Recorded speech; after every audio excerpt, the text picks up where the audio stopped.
श्री शिवाय नमस्तुभ्यम। हम सबको पता है कि आज है 16 अप्रैल यानी कि वैशाख महीने की चतुर्थी तिथि का बहुत ही प्यारा सा दिन।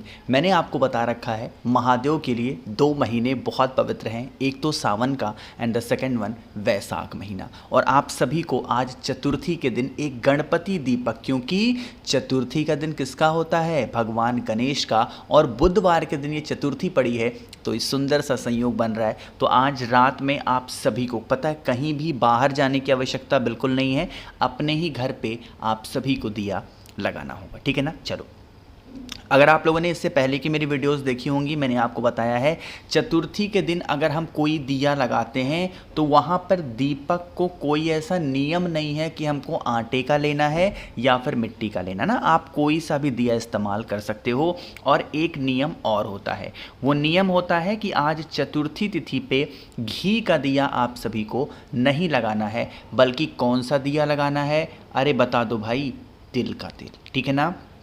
तिल का तेल नॉर्मल रेगुलरली आप लोग अपने घर में यूज़ करते होंगे, वही दिया हमें लगाना है। और ध्यान रखना है, इस दीपक के अंदर हम सभी लोगों को गोल बत्ती लगानी है। अब गोल बत्ती ही क्यों लगानी है? क्योंकि मैंने आपको एक बात और बताई है कि जब भी हम कभी भी किसी देवता के लिए कोई दिया लगाएंगे तो कौन सी बत्ती लगती है? गोल बत्ती। वहीं पे अगर हम किसी देवी माँ के सामने कोई दिया लगाते हैं तो कौन सा बत्ती लगती है? लंबी बत्ती। इतनी बातें क्लियर हुई। अब चलो समझने की कोशिश ये करते हैं कि एक्चुअली ये दीपक हमें अगर लगाना है तो कहाँ पे लगाएंगे। दिन किसका है? भगवान गणेश का। मुझे उम्मीद है आप सभी के घरों में भगवान गणेश की छोटी बड़ी कोई ना कोई फोटो, मूर्ति, प्रतिमा ज़रूर होगी ना। क्या करना, भगवान गणेश के राइट साइड में, ठीक है ना, यानी कि उनका जो दाहिना हाथ नहीं होता ये वाला, इसी के साइड में आप सभी को दिया लगाना होगा। लेकिन अब दीपक को लगाने का यहाँ पे एक दूसरा नियम है, ठीक है ना। मैंने आपको बताया है कि कभी भी दीपक को कभी भी कहीं पे भी लगाओ तो डायरेक्ट धरती माता के ऊपर नहीं रखा जाता। यहाँ पे भी वही नियम फॉलो होगा। नियम क्या कहता है कि अगर आपको शमी का पत्ता मिल जाता है तब तो बहुत अच्छी बात है, और अगर शमी का पत्ता आपको नहीं मिलता है तो मूंग के दाने आपके घर में ज़रूर होंगे। उनमें से जो भी चीज़ें आपको आसानी से मिल जाएं दीपक के नीचे रखेंगे, ठीक है ना। यहाँ पे रखने के बाद में आप सभी को इस दीपक की जो बत्ती होगी उसे प्रज्वलित करना है, उसे जलाना होगा।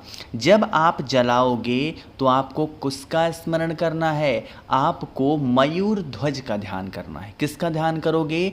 मयूर ध्वज भगवान का स्मरण करके, ध्यान करके इस दीपक को जलाना। और फिर दीपक को जलाने के बाद में आपके पास में कोई भी अनाज का दाना हो, उस अनाज के दाने को, चाहे मूंग ही क्यों ना हो, उसको जलते हुए दीपक के अंदर अपनी पूरी फैमिली, अपने पूरे परिवार का नाम और गोत्र बोल के अगर आप डाल देते हैं तो विघ्नहर्ता भगवान गणेश की कृपा आपके घर के ऊपर और आपके पूरे परिवार के ऊपर हमेशा बनी रहेगी, ठीक है ना। अब एक चीज़ का ध्यान रखिएगा, जब हम भगवान गणेश की पूजन अर्चना करते हैं तो एक चीज़ का ध्यान रखना होता है, कभी भी भगवान गणेश के सामने पूजा करते समय आसन आपको नहीं बिछाना है, ठीक है ना।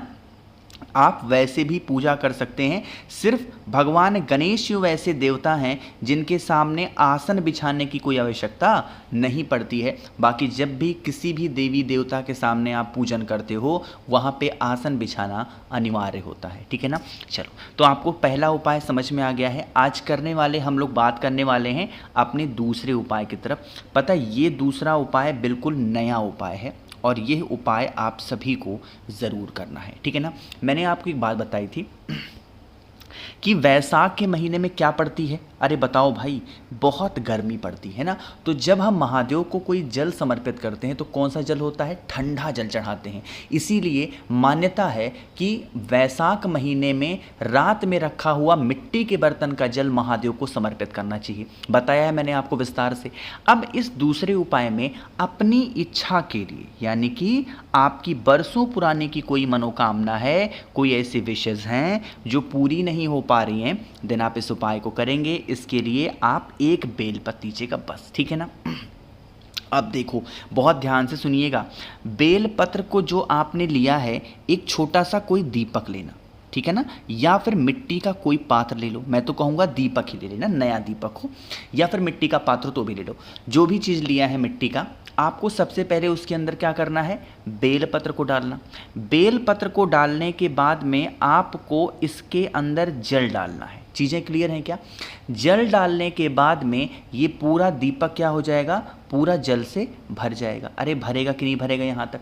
अब आप इस दीपक को उठाएंगे बेलपत्र के साथ में और महादेव के शिवलिंग के पास जाना है।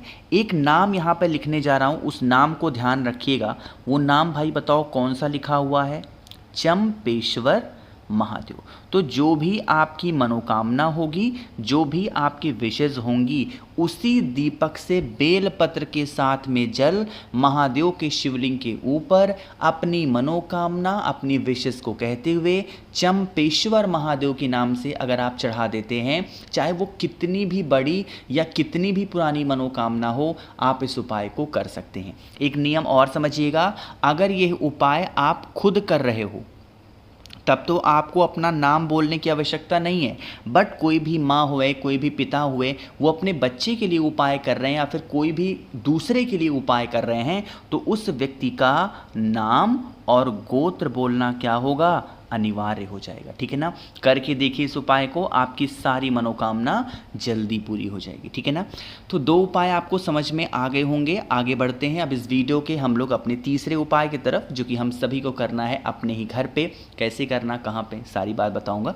लेकिन जल्दी से करिए वीडियो को लाइक। जिसने अभी तक चैनल को सब्सक्राइब नहीं किया, मेरी आवाज़ आप पहली बार सुन रहे हैं, चैनल को ज़रूर सब्सक्राइब करेंगे। ठीक है ना, देखो बुधवार के दिन का एक नियम होता है और वो नियम आपको बताने जा रहा हूँ रोग मुक्ति के लिए ना, कि जब भी बुधवार पड़े, 3 बुधवार लगातार आप इस उपाय को करेंगे ना। बहुत आसान सा, बहुत ही प्यारा सा और सुंदर सा उपाय है। इसके लिए नॉर्मल सा पहले एक तांबे का लोटा ले लो, उसमें जल भर लो। और मैंने आपको बता रखा है कि जब हम रोग बीमारी का कोई उपाय करते हैं तो क्या डालते हैं उसके अंदर, गंगा जल। चीज़ें क्लियर हो रही हैं क्या? तो आपको जल डालना है और थोड़ा सा गंगा जल डालना। अब आप इस कलश को उठाना और एक चीज़ हमें और डालनी है, वो क्या होगी, हल्दी की गांठ, मात्र 1 गांठ। अगर गांठ मिल जाती है तो बहुत अच्छी बात है, नहीं मिलती है तो पिसी वाली हल्दी लेना 1 चुटकी। और अगर गांठ मिल रही है तो सबसे पहले प्रायोरिटी किसको देंगे, हल्दी की गांठ की, है ना। और इसी जल के अंदर हल्दी को डाल देना। बुधवार के दिन आपको उठाना है, लेके कहाँ पे जाना है, पीपल वृक्ष के नीचे। आपको पता है पीपल पेड़ के नीचे एक महादेव का वास होता है और वो उनका नाम बोलते हैं हम लोग, कौन सा, पिपलेश्वर महादेव। ये आधा पा रहेगा, मिटा नहीं रहा हूँ। पिपलेश्वर महादेव के नाम से आप सभी को उपाय करना। ठीक है ना, वहाँ पे जाएंगे, जो भी व्यक्ति घर में बीमार है उसका नाम और गोत्र बोलेंगे और पूरा का पूरा जल आपको पीपल वृक्ष के नीचे पिपलेश्वर महादेव के नाम से अगर समर्पित करते हैं तो आपके घर की जो रोग बीमारियाँ होंगी वो धीरे धीरे खत्म ज़रूर हो जाएंगे। ठीक है ना, तो भूलिएगा नहीं कोई लोग, हर इंसान को इस उपाय को नियम से और निश्चित रूप से ज़रूर करना होगा। ठीक, चलो आगे बढ़ते हैं अब इस वीडियो के हम लोग सबसे आखिरी उपाय की तरफ, जो कि हमारा चौथा उपाय है। और आप सभी को किससे करना है, चीनी से करना है, या फिर आप इसको आम बोलचाल की भाषा में शक्कर भी कह सकते हैं ना। चलो समझने की कोशिश करते हैं। सबसे पहले बात करते हैं इस उपाय के बेनिफिट क्या हैं। इस उपाय का एक ही फ़ायदा है, वो है क्रोध को लेके। मुझे नहीं लगता कि आज के टाइम पे कोई ऐसी फैमिली बची है, कोई ऐसा परिवार बचा है जिसके यहाँ के लोग गुस्सा ना करते हो ना। कोई भी इंसान है जो बहुत क्रोधी है, गुस्से वाला है, आपको थोड़ा सा लेना है शक्कर, ज़्यादा मत लेना, थोड़ा सा शक्कर लीजिएगा और एक तांबे का लोटा ले लो, उसके अंदर जल भर दो और जल को लेकर के पहुंच जाओ महादेव के शिवलिंग के पास में। मैंने आपको एक चीज़ और बता रखी है कि भाई अगर आपके घर में लड़ाई झगड़े बहुत हो रहे हैं, अपने घर में 9 मुखी रुद्राक्ष रख दो, कहीं पे भी मत पहनाओ किसी को, बस चुपचाप रख दो, कभी घर में लड़ाई नहीं होगी। धीरे धीरे उसका असर आपके घर में देखने को मिलेगा। असली रुद्राक्ष अगर आपको चाहिए जल्दी से मुझे व्हाट्सएप कर दो 9005643345 और आपको बहुत ही कम प्राइस में कैश ऑन डिलीवरी की सुविधा मिलेगी। लेकिन अगर आपको आपके घर के आसपास लगता नहीं भैया आपसे नहीं लेंगे, मत लो मुझसे, मैं नहीं कह रहा हूँ, बट कहीं से ले लो, रख लो लेकिन घर में। ठीक है ना, चलो, फेस रखिएगा उत्तर दिशा, नॉर्थ डायरेक्शन। जो शक्कर आपके पास में है उस शक्कर को 5 बार में, जितना भी है उसे 5 बार में महादेव के शिवलिंग के ऊपर समर्पित करके लेपन करना, और जो भी व्यक्ति घर में लड़ाई झगड़े करता है नाम और गोत्र बोल के जल चढ़ा देना। आपके घर की जो लड़ाई झगड़े होंगे वो धीरे धीरे समाप्त हो जाएंगे। तो मैंने कोशिश की आप सभी को सारी बातों को बहुत ही अच्छे से ढंग से बताने की। वीडियो पसंद आई हो तो लाइक करिएगा, कुछ पूछना है नीचे कॉमेंट सेक्शन में पूछें, और मेरे जितने भी भाई बहन आवाज़ आज मेरी पहली बार सुन रहे हैं चैनल को ज़रूर सब्सक्राइब करेंगे। श्री शिवाय, नमस्तुभ्यं।